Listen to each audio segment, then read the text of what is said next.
Welcome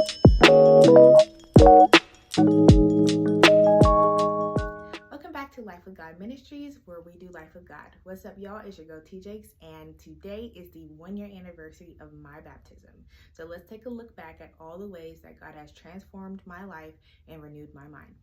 First things first, I got saved when I was 10. I had not been baptized until May 19, 2024, at 23, shortly after I graduated from college. One of the first things I did after my baptism was started taking my fitness and health a lot more seriously.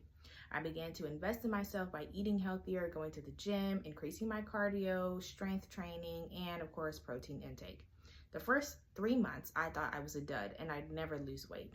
But this time last year, I wore a size 14, and today I'm a size 7. So hard work really does pay off. Last year was also the time I began to take my life in the Valley season seriously and document for my channel.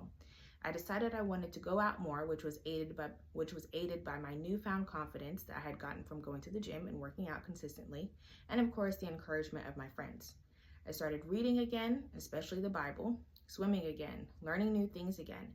I played volleyball, poorly, and learned how to play pickleball, also poorly.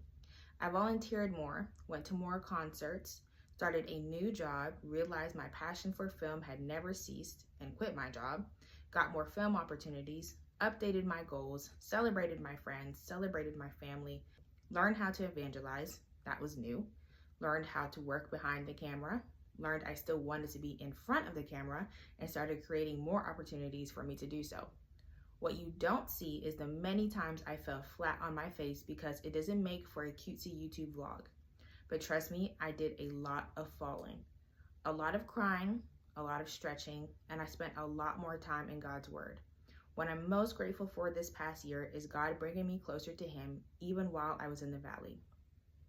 Now, I do want to be clear. One of the ways that I was able to get transformed during this season of the valley is through prayer and fasting. Now, I'm not saying that's how I got out of the valley, but when you learn to shut out the noise and the influence of the outside world and really focus on God, He has a way of easing your mind and putting things into perspective.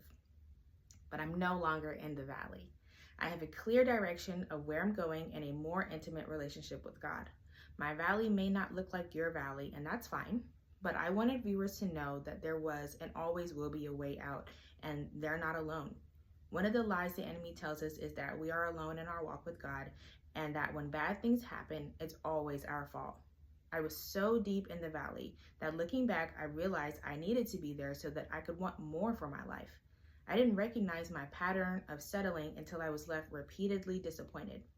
My valley lasted longer than a year, but through my obedience to God, because of course I had to make a YouTube channel series called Welcome to the Valley, I have a year's worth of memories to look back on, starting from the moment I was washed. I want to thank you guys so much for your viewership and your continued support. This has been my life in the valley. We are closing that chapter and starting a new one. Can't wait to see you guys again.